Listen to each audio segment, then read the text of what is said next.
Hello, everyone, and welcome to Fancy Football. And this is our UEFA Champions League quarter-final review for this week. It was an exciting week of football. We saw what happened at the Bernabeu, we saw what happened at the Emirates Stadium, and yesterday we saw also what happened at the Metropolitano.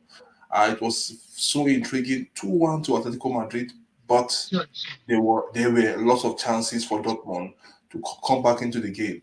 And also, the young boys of Barcelona made the record at an average age of 16 years and 170 something days. Let me say precisely 167 days.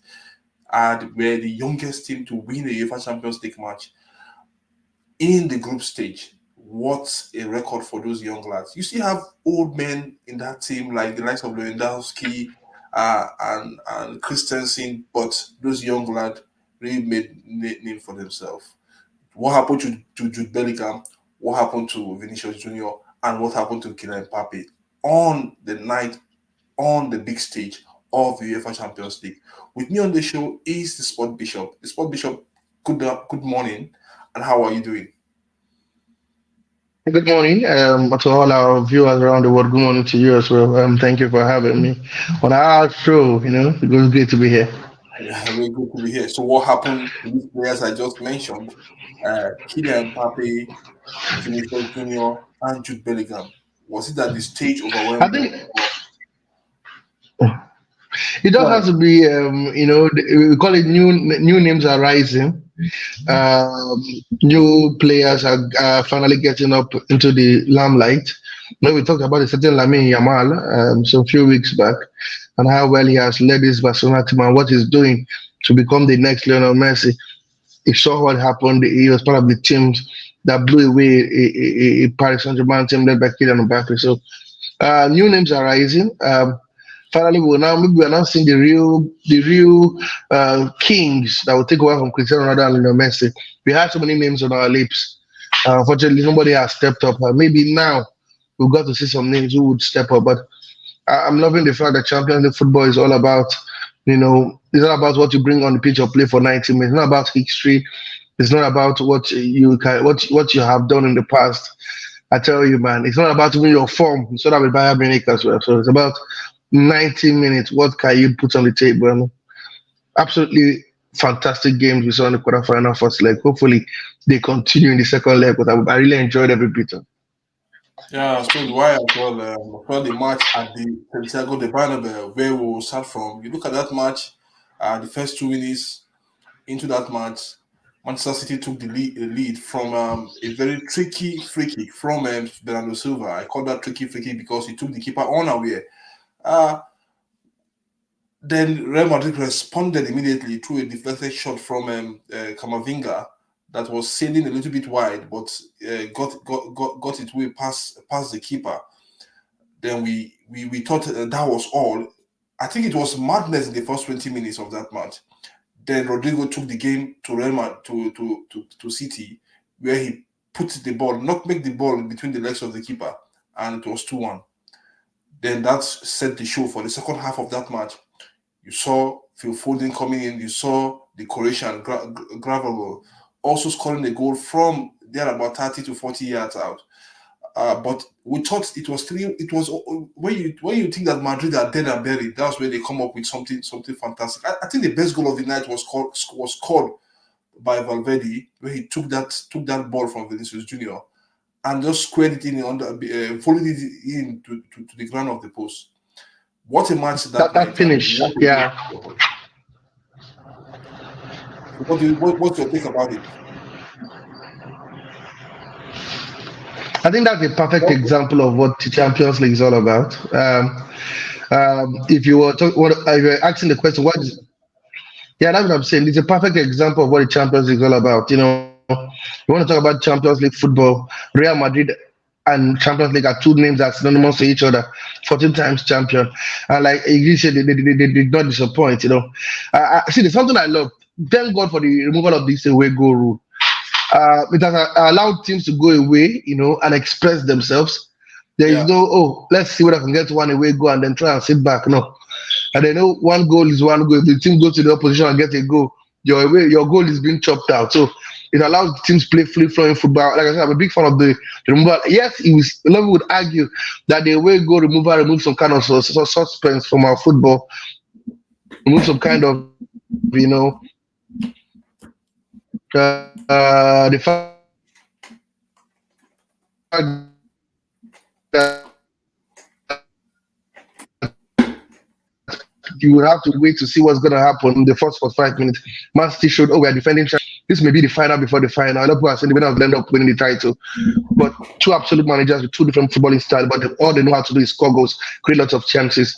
And for the neutrals, we enjoyed it. Maybe not the Madrid fans, who would have expected their team to get a victory and defend very well. On the night, defending did not tell well of both teams, but the attack showed why they are very little, especially in the counter attack. And like you said, Rodrigo, Vinicius Jr., all playing, Federico Valverde, Gabriel even got a goal with his weaker right foot. Let's Who would go. have thought he could bend the ball? Let's It felt good go. for Man City.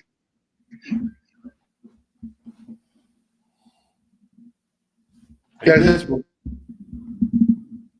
exactly. And to bend the ball in such a way he did. I'm absolutely a big fan of what Guardiola is doing with this Man City team.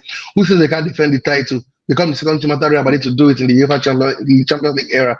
But for Man City, for Madrid, I beg your pardon, they showed class again. That's why when you talk Champions League, talk about them. They assemble the best players, and then that's what you get. So it was football extravaganza. It was almost going bonkers at the Santiago Bernabeu. It's not the last year. It was a 1-1 draw. This year it was a 3-3 draw. I want to put my fingers crossed and wait of what I'll be expecting in the second leg, because I think it will be same old again. May get to see that trailer, and then it's just be decided by maybe the skin of the teeth, maybe just one goal, one mistake. Who knows? But I can't wait for the second leg. I just can't wait for the second leg. Can't wait. I also can't wait for the second leg. Let's move on. I think let's move on from that match because that match for me it was the match of the week, the Santiago de Bernabeu. But let's look at the match at the Emirates Stadium. A lot of controversies. We saw a so-called the referee described that handball as a child's is it child's play something Childish, yeah, Chinese mistake childish behavior. Yeah, Chinese from Gabriel, and that's why he didn't give the handball. If he has to give such kind of this and that, but a handball is a handball. When the ball is kept and is kicked to the player, that means the play has resumed. You're not expected to touch that ball. That is what the rule is all about. Then we saw a last minute penalty also as well, when Neuer was adjudged to have Bukayo tackled Saka. in the team yard. The referee waved that aside. I think you have to give the referee for me a kudos. You have to give him kudos because he knew there was an error at the beginning, and that's why he had to balance that error He going. balanced the A lot question. of Yeah. people will not really understand why the referee took that decision, but most of us that are pundits and that watch football closely understand why that referee gave that decision. But most people that have a fan base, will say that should have been a penalty, and this one will say this should have been a penalty. But that is what football is all about. The referee has to adjust everything so as to please either side of the divide. But what a match as well! First of all, What a match as well! first of all, What a match! absolutely, absolutely, What a match! absolutely. And let's look at it from. I Started like like to. a house on fire. Arsenal started like a house on fire in that match. Took the lead. Then Bayern came back into the match from their former player Galabri. Then suddenly there was a penalty. Gabriel was adjudged to have tackled made a missed tackle in the 18-yard box against Kingsley Coman, and that penalty was dispatched against Harry Kane, who is always their nemesis. He always score against them whenever he plays against Arsenal. Then later on, we thought it was all done and dusted. Chances flying for Bayern, chances flying for Arsenal. Especially Bayern got the better of the chances, but they couldn't really take it. Real Sani was there with those chances one on one, but he couldn't really take those chances. At the end of the day, Trossard came in, the Belgian international came in, and equalized for Arsenal. And we are set up for the second leg at the Alliance Arena in a week time against between these two sides. So what's your take about this Yeah. match? For me, I think it was a penalty because Saka was stripped officially. But like you said, the referee was smart.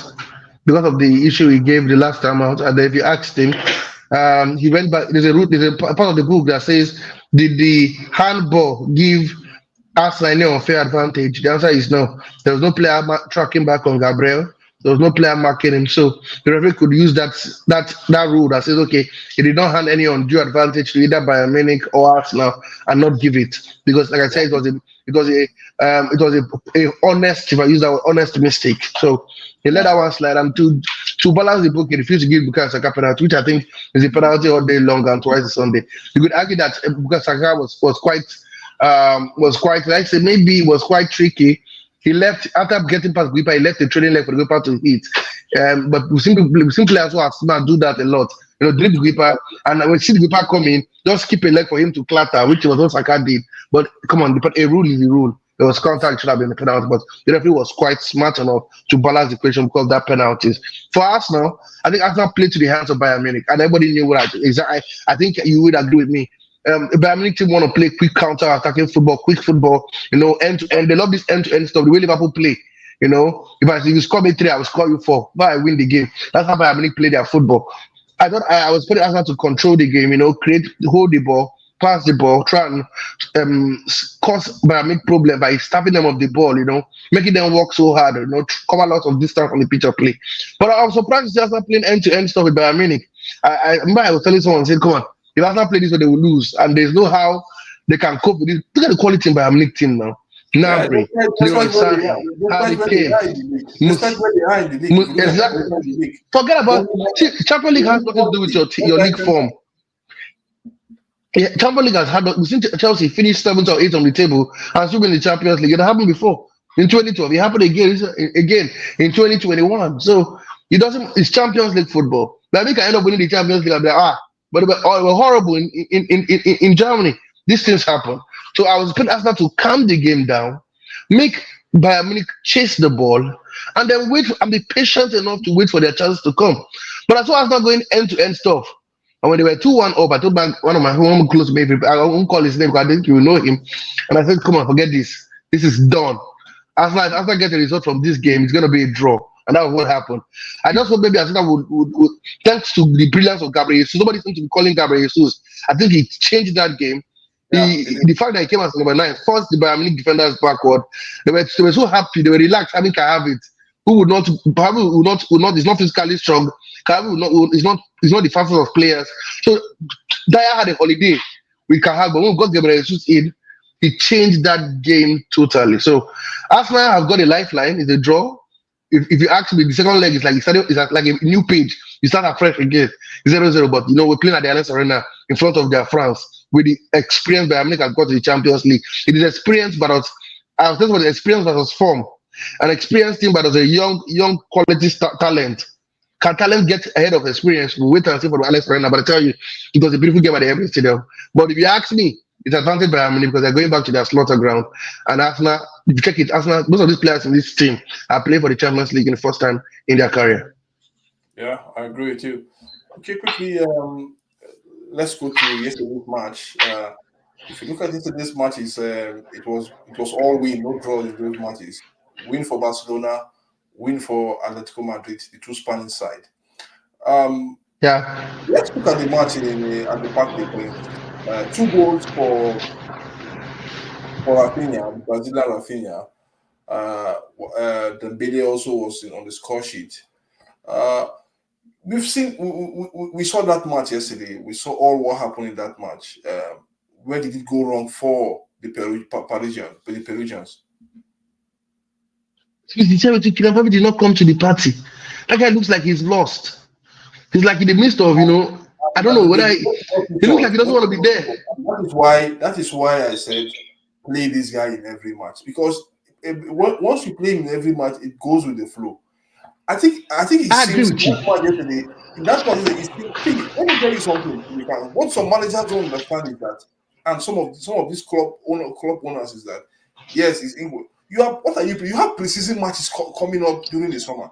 What's So it to do your checks and balances? you They have unsettle that precision player. matches. You unsettle that player, and he looks. See, yesterday, Kylian Mbappe looks uninterested in playing for Paris Saint-Germain. Look at him. I think this song signed by Chris Brown, Undecided. was sank because of Kylian Mbappe. The Mbappe I saw yesterday. He was only undecided. He was uninterested. He was like, can we get this game over and done with? That was the body Exactly. language you could get from him. Even when they were 2-1 up, there was this, when Mbappe is playing, he hates to lose. But the guy wasn't tracking by, he wasn't chasing up. He had to be Usman Dembele. If it was not from Dembele, they would have lost by a wider margin. Dembele played his Exactly. heart out yesterday. He's the reason why they even got 2 goals in that game. And that is the role Mbappe should be playing as a captain of the team. Yes, but we all know where it is Really coming sad, from. man. Really We sad. all know, we all Really know where it's sad. coming. Yes, he's still under the books of Paris Saint-Germain. But we all know where this problem is coming from the manager and from the chairman himself, the president of the club himself. They just want to frustrate I the guy at think the end of that that is why he looks uninterested. See, exactly. it looks. It's not that he doesn't. He wasn't good on the night, but he looks uninterested to play for for How can your Paris. captain be uninterested? What do you expect from other players? Yes, Imagine we come on the show that you are uninterested. What do you expect from me?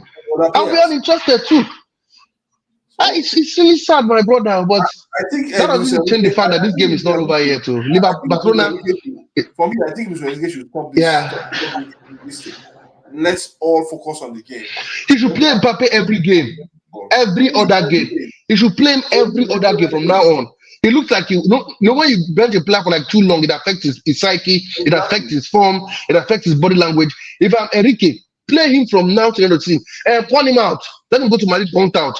That you have a player No, not playing him, you pick him this week, you calling don't me play him out is next week. uncalled. Point him Calling out. me out is uncalled for me. I think calling him out is uncalled for. The player has made up his mind that And you're making your press conference is designed around Papi about how you are the head coach. We exactly. agree. Enrique, thank you very much. You're the head coach.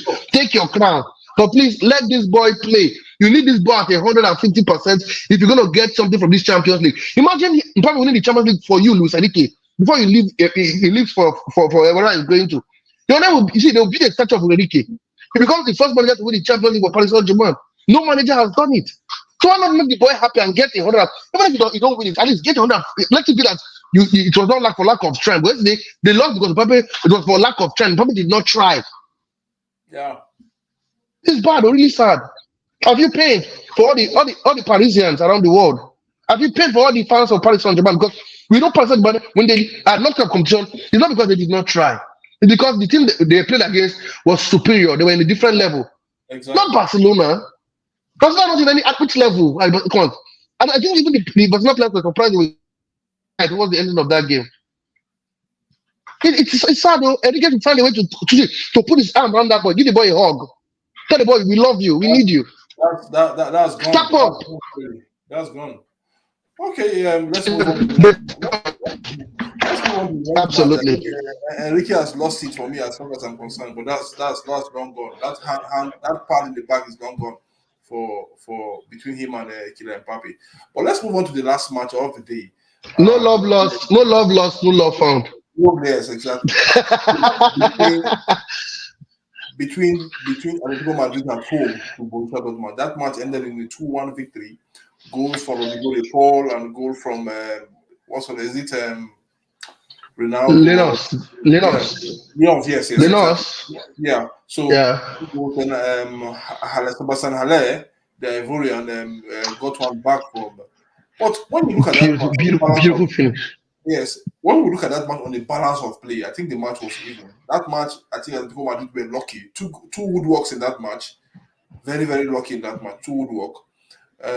It shows that that match is not done and dusted. Yes, they had the crowd at the panel, which they clearly hold as their cathedral. But remember, there's another cathedral in Germany, which is the cathedral of The football, Signal Iduna Park, where the yellow the Yellow Army. where the yellow army Yes, come up with their songs and their magical moments. I think it's going to be there's going to be a lot of fireworks in a week time between these two sides. Um, I agree and with you. I agree with Dortmund, you. and to be frank, Dortmund might have missed those chances in the first leg, but they will take them in the front of their fans anytime, any moment come that day. I agree with you. I really agree with you. You know why? I think to me, I just part Atletico Madrid winning that game by 2 goals to 1. I think it was a chance lost for Atletico Madrid. They had a chance to score as much as 5, 6 goals in that game. The Dortmund team I know did not turn up until towards the ending of that game when they brought in Sebastian Haller and made some substitutes. They were always second best to the area ball, second ball to the they were second best to the they were always second to the second ball, they were second to the tackles, you know. Axel Witsel was having a torrid game against his former employers. It wasn't the vintage performance I expected from them. After 34 minutes and the company were 2-0 up, and I was like, okay, wow, this could be a long night for Dortmund. But I don't know for certain reason, I don't know whether it's called the Simeone factor. They seem to pull their leg off the pedal and give Dortmund a chance to believe, and they did believe. What a finish from Sebastian Haller. That guy is a striker. Just look at the turn, the contact with the ball, the way he smacked the ball to the ground. No chance for Jan Oblak, and that's a lifeline. That's it. That goal is like it's like in boxing. That's a let them bring it to medical health. That's like a pump of oxygen in your body when you're about to die. Yeah, That yeah. electric shock. That's a life saving goal. I tell you, because right now they would believe that. Come on, like I said, no way go to again. All they need to do is go and win the game by 1 goal to 0, and they are through to the next round. So by winning the game by 2 goals to 0, 1 0 2 goes to extra time, and they are through to the next round. So a lot to play for the Signal Iduna Park. I think Atletico Madrid and Simeone will look at it that man, they had a lot of chance. They should have won that game. It was Should in have. our hands. We created lots of chances. Antoine Griezmann, who was the man of the match in that game, still did not, was fantastic with his creative, but his finishing as well let him down at some point as well. And Simeone will be gutted the way they considered that goal to Sebastian Haller because, like I said, there was nobody on him. He had the time to turn and smack the ball. He will be gutted. It was 2-0. I could say Atletico Madrid can defend and concede only one in 90 minutes. So they hardly concede goals. If you get one over them, it's like you've won the lottery. But 2-1 now, open that game up and then give Dortmund a chance to believe. In second, like you said, when they play at home, they're like a different team altogether. They're playing in front of their yellow army who would spur them on to victory. You practically hear them on the pitch. I think what happened is noise. That's not a noisy pitch. These guys, what happened is a big stadium where the fans are still a bit away from the stadium. Yeah. In the Signal Iduna Park, you could practically touch the Feel the players fans. from at the back of the You net. feel the fans It's like that exactly. The only thing separating the stadium and the fans is the net. You yeah, probably feel the tension, so they could practically drag this Dortmund team to the semi final. It's possible. yeah, I was speaking with someone and we agreed that the road to the final is crazy. They seem to have packed the top guys. The top guys are put in his spot, and that is the Man City, Madrid, Arsenal, Bayern Munich, and then put the rest. If I use that word, the rest in one circuit. Imagine a semi-final that has Barcelona and maybe Atletico Madrid. Not the what you want. Having a semi-final like PSG and Dortmund, when you could have had Bayern Munich in that place and have the semi-finals like what we are seeing in quarter-final in those two areas. But in yeah. football, see, we've seen teams But sneak into the final like guys are here. Chelsea The big in guys are here. 2012. The big guys are Exactly, here. one the other one And are the there. veteran guys are We here. saw Chelsea use that, but the big guys should be here. We saw Chelsea use that pattern, play the so-called smaller teams, go to the final and beat Bayern Munich in their home ground. So it's not Uhuru yet. Football is a very funny game, but watching football over a long period of time, I realize that man, you can't write the script. Just wait for it to happen. Yeah. So for me, I think Dortmund will believe they can't get a result there. Barcelona will be happy with that result. Will be happy that against Paris Saint-Germain. And for Atletico Madrid, they would know by the back of their head that that job is not yet done yet. It's not yet done yet. If you like this video, kindly subscribe to Fancy Football, like and share and comment, hit the notification bell, and help us grow the channel. We have come to the end of the show. Final take on. So, what's your hit and miss in the show? Just two hit and miss, please, on the other side. But the hit has to be the Gabdiol's goal. That goal with his right foot. Wow. I didn't see that coming. That's my hit. And my miss. Yeah, It definitely has to be Paris Saint Germain. Chance spawned at the Parc des Princes. They should have gotten a result. I've watched the draw at the stadium. That 3-2 loss will be I think the most painful loss Enrique would have ever reviewed. And I must add on that miss. It has to be Arsenal. Yes. Arsenal has to come into my miss. Heading to that game, they were favourite to get a 2-2 draw. It tells us like let me not sound like you. Arsenal are not built for the Champions League, but I felt they play to the hand of Bayern Munich, and I think this is something that if they want to be in the semi-finals, they have to correct that mistake they made at the Emirates Stadium. Yeah, they have to correct that mistake, and hopefully they can correct the mistake and see what will happen at the Alliance Arena in a week time. Okay, thank you for watching Fancy Football. Thank you, the sport doctor, as well, for being part of the show with us today to tell us what we've seen so far in the UEFA Champions League. We'll come up with the preview of next week's show on Monday. We'll have that video ready for you on Monday, and hopefully we'll see what will happen at the end of uh, these quarterfinals between these heavyweight fights in all ramifications. So see you, like I always say, thank you and gracias. Cheers.